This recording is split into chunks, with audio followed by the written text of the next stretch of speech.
Selamat pagi dan selamat berjumpa kembali dalam pelajaran bahasa Indonesia.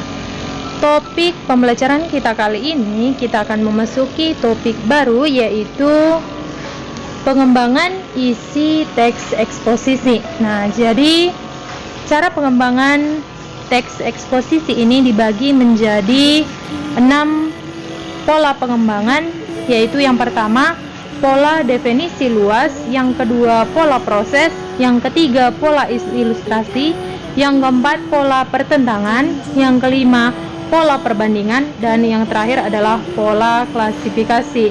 Nah, langsung saja kita bahas satu persatu.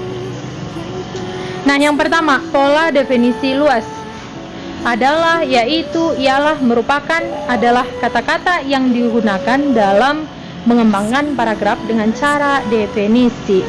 Kata adalah biasanya digunakan jika sesuatu yang akan didefinisikan diawali dengan kata benda, yaitu digunakan jika sesuatu yang akan didefinisikan diawali dengan kata kerja atau sifat.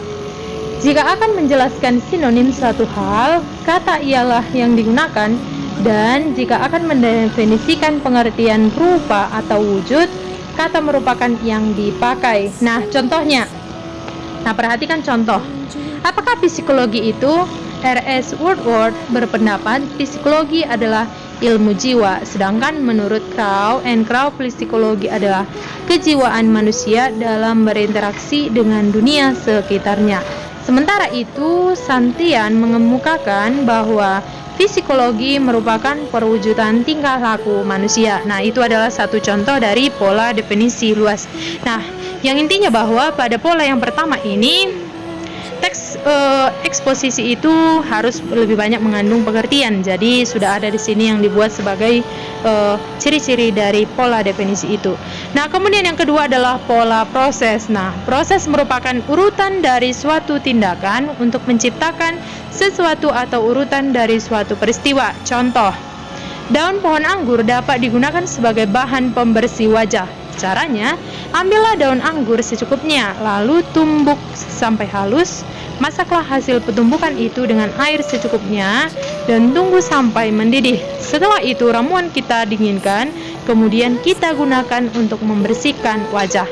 Nah, yang kedua ini adalah merupakan pola proses. Nah, bisa dilihat bahwa pada contoh teks eksposisi ini, yang dibuat di dalam teks eksposisi ini adalah prosesnya. Yang diceritakan itu bagaimana proses pembuatan daun pohon anggur itu bisa digunakan sebagai bahan pembersih wajah.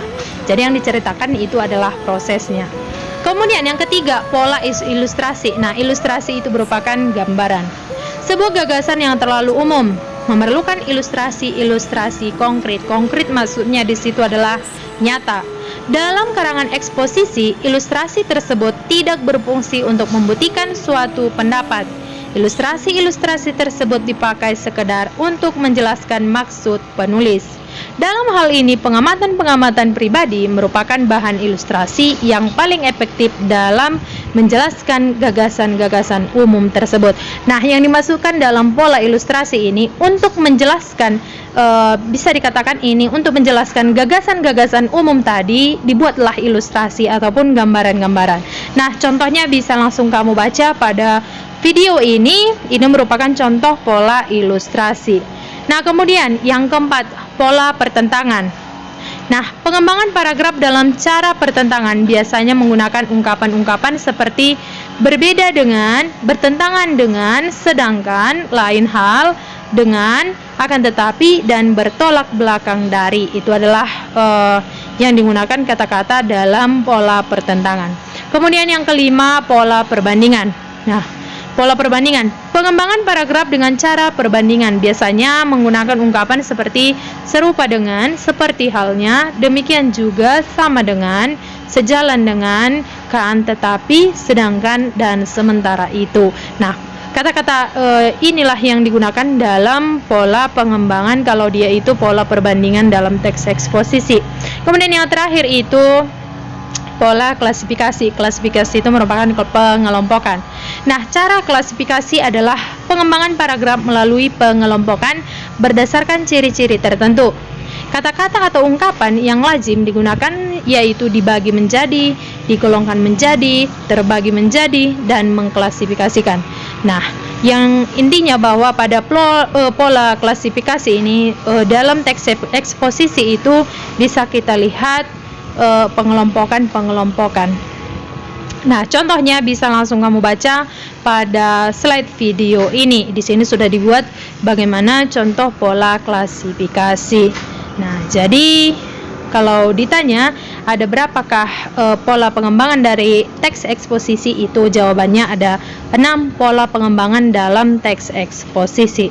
Nah, sekian dulu pembelajaran kita kali ini. Semoga apa yang kita jelaskan tadi dapat kalian pahami dengan baik.